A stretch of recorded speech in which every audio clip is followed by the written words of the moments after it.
ശബരിമലയിൽ നിന്ന് മോഷണം പോയ സ്വർണം എവിടെയെന്ന് ഹൈക്കോടതി. ശബരിമലയിൽ കൂട്ടക്കവർച്ചയാണ് നടന്നതെന്നും പ്രതികൾക്ക് ജാമ്യം നൽകിയാൽ അന്വേഷണത്തെ ബാധിക്കുമെന്നും ഹൈക്കോടതി വ്യക്തമാക്കി. കെ.പി. ശങ്കർദാസിന് ആശുപത്രിയിൽ തുടരാൻ തക്ക രോഗമുണ്ടോ എന്ന് മെഡിക്കൽ ബോർഡ് രൂപീകരിച്ച് പരിശോധിക്കണമെന്നും ഹൈക്കോടതി ഉത്തരവിട്ടു.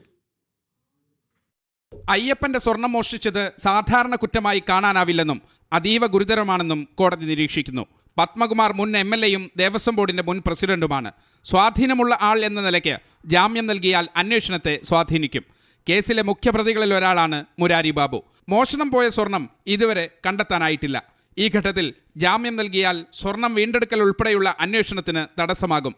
അതിനാൽ ഈ ഘട്ടത്തിൽ ജാമ്യം നൽകാൻ കഴിയില്ലെന്നും കോടതി പറഞ്ഞു.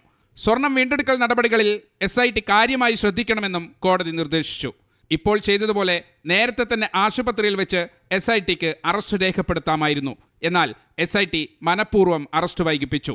ശങ്കരദാസിന് ആശുപത്രിയിൽ തുടരാൻ ഗുരുതര രോഗമുണ്ടോ എന്ന് അന്വേഷണ സംഘം ഉറപ്പാക്കണമെന്നും ഇതിനായി മെഡിക്കൽ ബോർഡ് രൂപീകരിക്കണമെന്നും തിരുവനന്തപുരം മെഡിക്കൽ കോളേജ് സൂപ്രണ്ടിന് കോടതി നിർദ്ദേശം നൽകി. വിശദമായ പരിശോധനയ്ക്ക് ശേഷം കോടതിയിൽ റിപ്പോർട്ട് നൽകാനും നിർദ്ദേശമുണ്ട്. പഞ്ചാഗ്നി മധ്യേ തപസ് ചെയ്താലും ചെയ്ത പാപത്തിന് പകരമാവില്ലെന്ന് ഓർമ്മിപ്പിക്കുക കൂടി ചെയ്യുന്നുണ്ട് ഹൈക്കോടതി. മീഡിയ 1 കൊച്ചി.